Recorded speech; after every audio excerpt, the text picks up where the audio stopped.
Hello বন্ধুরা, তোমরা কেমন আছো? আশা করছি খুব ভালো আছো, আর আমিও খুব ভালো আছি। আজকের ব্লগটা আমি দুপুর থেকেই শুরু করছি। দেখো, ছেলের ওর নিজের অ্যাকুরিয়াম ও নিজেই পরিষ্কার করে।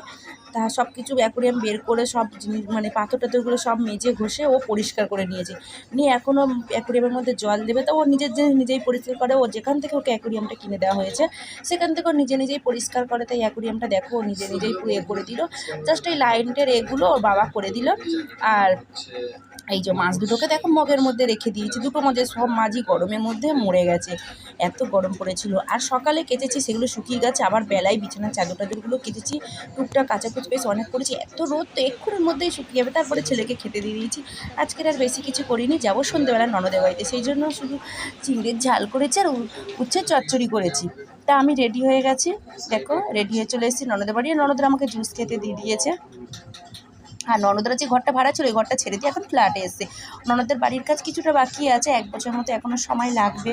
তা দিদির বাড়ি চলে এসেছি। তা দিদিদের পিকাচু দেখো, পিকাচুকে নিয়ে এসে দিদি বলেছিল পমিতা তুই পিকাচুটা নিয়ে যা, তোর বাড়িতে রাখতে। আমি বলি না না দিদি, আমি নিয়ে যাবো না, কারণ আমার ছেলে প্রচণ্ড বদমাইশ, সেই জন্য আমি আর পিকাচুটাকে নিয়ে আসলাম না।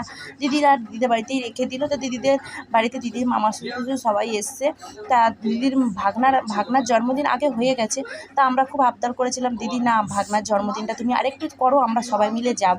তা দিদি তাই ছোট্ট করে একটু আয়োজন করেছে, বেশি জনকে বলেনি, ভাগনার বন্ধুবান্ধবদের বলেছে আর আমাদের বলেছি। তা সবাই রেডি হয়ে চলে এসছে। দেখো ছোট্টোর মধ্যে আয়োজন করেছে দিদি। দেখো আমরা করতে বলেছি বলে তাই দিদি ছোট্টোর মধ্যে একটা কেক নিয়ে এসে করছে।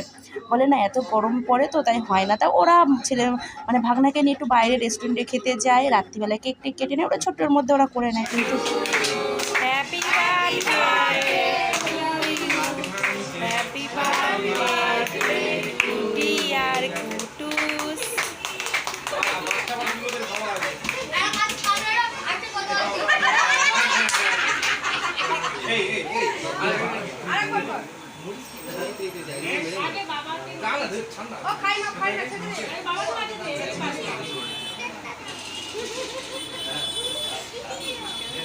কুটুস আগে কুটুসের বউকেই খাওয়ালো, দেখেছো?